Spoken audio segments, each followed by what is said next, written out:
Springfield XDS is brand spanking new for 2012. This guy is going to be, well, this is actually the 45 ACP version. You're going to be able to get this here soon in a 40 Smith & Wesson and a 9mm Luger.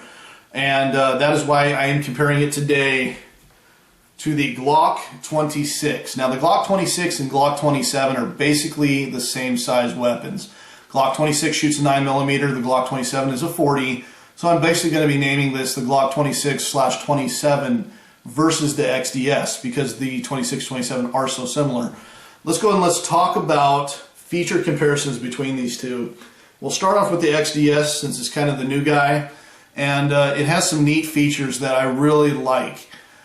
First off, safeties. Let's talk about that. You have a beaver tail safety, which Springfield has on the majority of their weapons, and if this beaver tail is not engaged, you cannot fire the trigger. So as you guys can see, the trigger does not engage until you actually press the beaver tail. And let's show you the trigger pull. And as you guys can see, it's got a very much like Glock-like safety on there on the trigger. Let's go ahead and depress the beaver tail. As you guys can see, a little bit of a take up. Nice crisp, clean break. I'd say the trigger pull is about 5.5 to 6 pounds, somewhere around there. Now, as you guys can see, you have black slide, and then you got this eyesore there. It's actually not an eyesore. It's a fiber optic sight. Very nice. I'm happy they included it. It makes it really easy to see, and you can actually put that on your target, focus on that front sight, and I really am happy they did that. They also gave you some additional fiber optic pieces in the case that comes with the gun, and that way you can replace it to different colors if you so desire. You also have a bullet indicator up here on top, very much like the Springfield SR9 or LC9.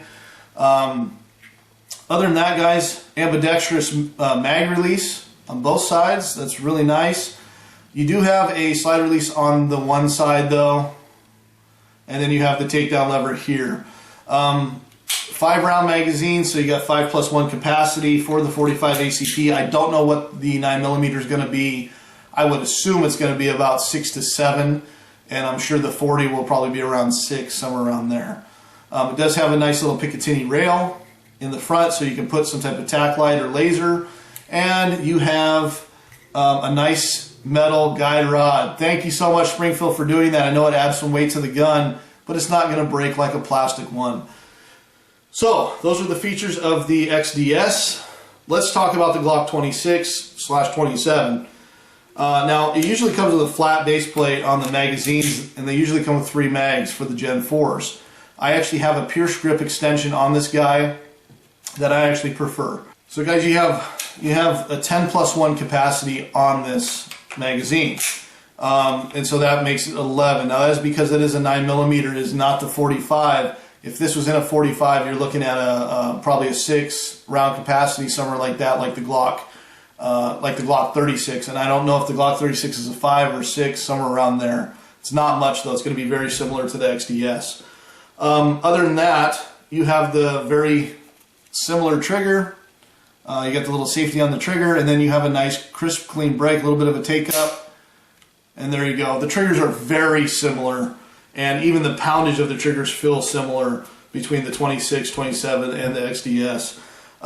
Sights, you have the typical Glock sights, combat sights. They do just fine. They're great sights.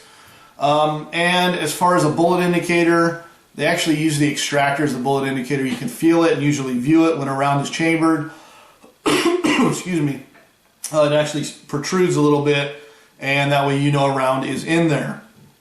Other than that, just simple takedown. One thing I will say though that Glock got wrong is the plastic guide rods for their guns. I hate plastic guide rods. I know putting a metal one in there adds some weight, but hey guys, come on. I would prefer metal and to rely on metal than I would plastic. And as you guys can see, I actually put a stainless metal guide rod in there myself, and I couldn't be happier. So you do have the simple slide release there. As you guys can see, there's no other exterior safeties like a 1911 or anything like that. You just rely on a long trigger pull and heavy trigger as your safety. And so if you're going to be pocket carrying this, you're going to want to put this in a pocket holster. Other than that, guys, let's quickly do a size comparison. As you guys are going to be seeing, the Glock is considerably thicker than the XDS. Let's go ahead and look at that thickness real quick. A lot of people say the Glocks are bricks, but you know what? Even though it's that thick, I can still conceal it. And this guy's shooting a 45. It's actually impressive how thin it really is. Let's look at slide length. Let's line these guys up. Now both of these, the guide rods actually protrude just a tad. And there you go. There is slide length. The XDS is very similar. I mean, you're looking almost identical, really. The slide maybe protrudes just a tad bit more. But the barrel on the Glock also sticks out, just like the XDS. And it does just fine.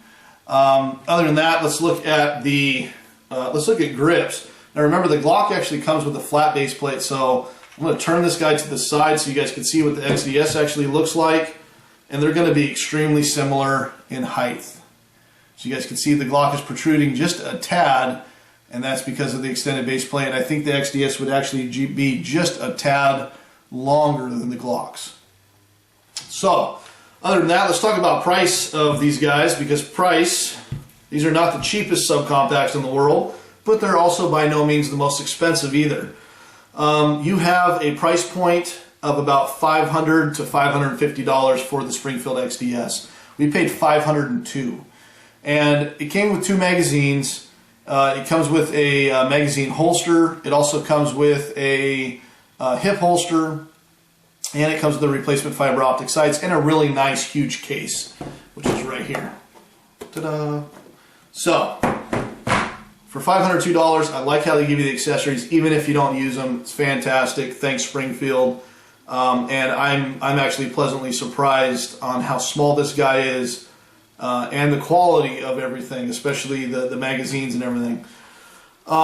Especially for the price, when you consider that the Glock is more expensive. Now this is a Glock Gen 4. I know you can find Gen 3s for cheaper, but the Glock Gen 4 is going to run you about $550.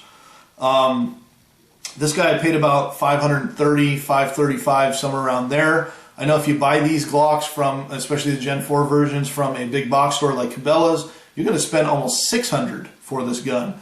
So that's almost a $100 difference. And actually, as far as we're concerned, it was about a $30 difference from where I bought them. Let's talk about what comes with the Glocks. You get 3 magazines. These guys, remember, are the 10-round capacities because they are 9mm. You get a Glock case, and they all come with flat base plates. You have to add the extended ones if you want it. And I'm sure the XDS is going to have something like that eventually as well. So, which one should you buy? It's all going to be preference, guys, on what you want. Remember, the XDS is only coming in 45 ACP right now. They have announced they want to do a 40 and a 9mm, but who knows when those are going to be out. And so you have, you have a lot more firepower as far as the effectiveness of the round, but your capacity is limited. Remember, 5+1.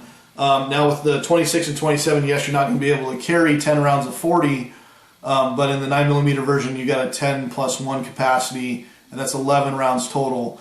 The difference is going to be that the 9mm round is not going to have the same concussion and the same shock that the 45 is going to give. But it does penetrate very well because of the speed. It is a lot faster than the 45.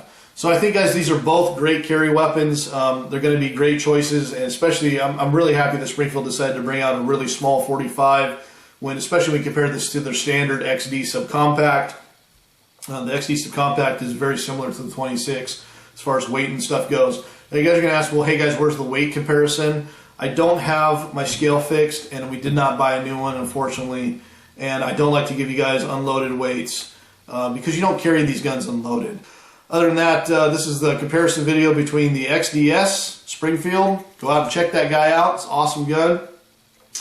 And the Glock 26/27.